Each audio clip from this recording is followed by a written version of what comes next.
One of the questions that came up, which I'll begin with, is about anxiety.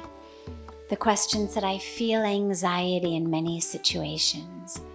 Is anxiety a bad thing?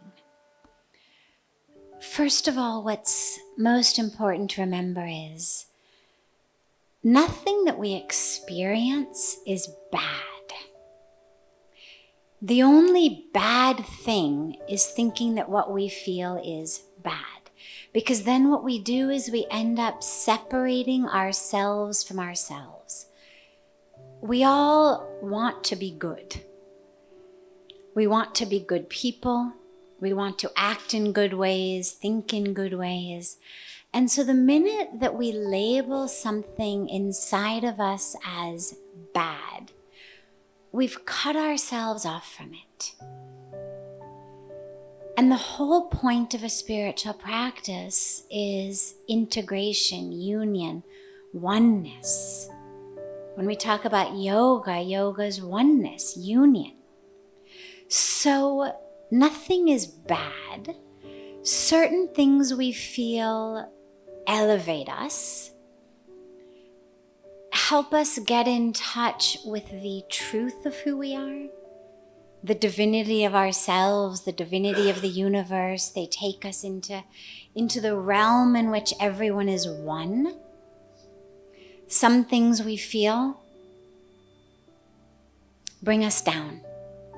They take us out of the beautiful spiritual realm into the flesh. Not bad. Nonetheless, most of us on a spiritual path would rather be in a place of experiencing oneness and union and love and consciousness than in this tunnel-visioned, tunnel experience of greed or lust or anger. So when we look at anxiety, it's not bad. So that's the first and most important thing. It's not bad. However, what does anxiety do? It makes our heart race. I mean, there's a physiological component to anxiety. It's not only emotional. When we feel stressed, when we feel anxious, our heart rate rushes, our blood pressure goes up. All of the energy of our body literally rushes to the extremities. It's our fight or flight syndrome. We literally, biologically, Darwinianly, are primed and ready in that moment to either fight or flee.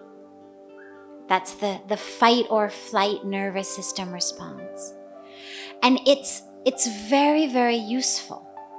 If you were living in a cave and you had to protect your cave from tigers or bears or warring tribes who were coming at you with spears.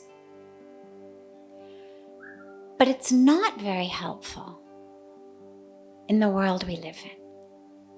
You need that rush of adrenaline. You need that anxiety, that pumping heart to be able to outrun a bear or a tiger, to be able to fight off a warring faction, to be able to climb a tree. It's good stuff for a very short period of time when our lives are threatened.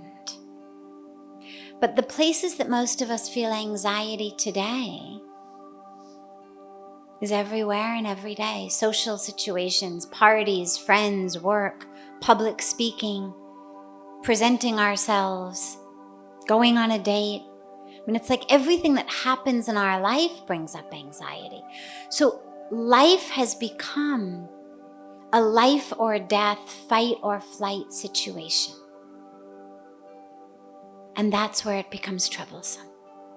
Because we cannot be living in a state of openness and expansion and simultaneously a state of running or fighting. Either the world is something to be afraid of, or the world is something to be one with. Can't be both. And so every minute that we feel anxiety, what that's telling us on a physiological level is this situation is dangerous. And that's not a very healthy way to live. So the question then becomes, how do we remove the anxiety? How do we stop feeling anxious? Well, we've talked about this a lot in here. The anxiety that we feel stems from the illusion that we are what we look like, that we are how we perform, that we are what other people think of us. And the minute we can get beyond that, then whether someone laughs at our jokes or smiles at us or tells us we're fat and stupid or asks us out on a second date, it's not about who we are. And so it doesn't create that level of anxiety. So every time you feel anxious, ask yourself, is this really life and death? Is this really a situation where I want to separate myself from the world? And if not, then ask yourself how you can expand how you think of yourself. Ground yourself in your breath. Try to experience a state of oneness with the people around you rather than a sense of separation. Because where there's oneness, there's no fear. Where there's fear, it's because we feel separation.